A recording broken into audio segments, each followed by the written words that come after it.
side, you didn't keep my temperature the rise. If you leave me, I could die. I swear. Kekerasan seksual adalah masalah kesehatan masyarakat dan hak asasi manusia yang serius dengan konsekuensi jangka pendek dan jangka panjang pada kesehatan fisik, mental, seksual, dan organ reproduksi seseorang tanpa mendapatkan persetujuan dan memiliki unsur paksaan atau ancaman. Jumlah kasus kekerasan terhadap perempuan sepanjang tahun 2020 sebesar 299.911 kasus, terdiri dari kasus yang ditangani oleh Pengadilan Negeri atau Pengadilan Agama sejumlah 291.677 kasus, Lembaga Layanan Mitra Komnas Perempuan sejumlah 8.234 kasus, Unit Pelayanan dan Rujukan atau UPR Komnas Perempuan sebanyak 2.389 kasus, dengan catatan 2.134 kasus merupakan kasus berbasis gender dan 255 kasus diantaranya adalah kasus tidak berbasis gender atau memberikan informasi.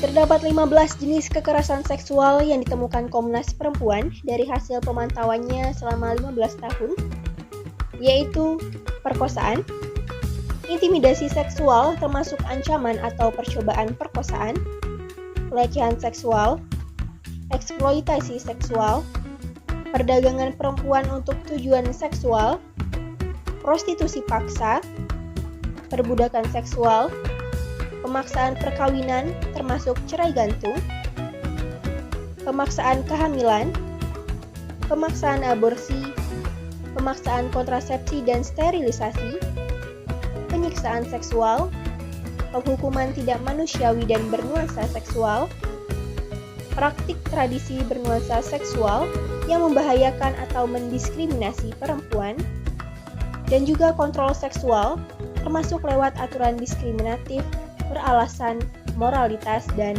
agama. Setelah tadi kita sudah mengetahui mengenai definisi, kemudian data-data terkait, dan juga bentuk-bentuk dari kekerasan seksual itu sendiri, nah kita juga perlu tahu nih, apa dampak kekerasan seksual apabila itu sudah terjadi. Yuk kita lihat. Yang pertama ada trauma secara seksual atau traumatic sexualization. Yang kedua ada merasa tidak berdaya. Nah, rasa tidak berdaya ini munculnya dikarenakan adanya rasa takut di kehidupan korban. Bisa jadi disertai juga dengan mimpi buruk, ada fobia, dan kecemasan yang dialami oleh korban. Nah, yang ketiga ada stigmatization, yang bisa membuat korban itu merasa bersalah, malu, memiliki gambaran diri yang buruk. Rasa bersalah dan malu ini terbentuk akibat ketidakberdayaan dan merasa bahwa mereka itu tidak memiliki kekuatan untuk mengontrol dirinya. Nah, selanjutnya, apa yang harus dilakukan jika mengalami kekerasan seksual? Yang pertama, memastikan keselamatan diri dan orang lain.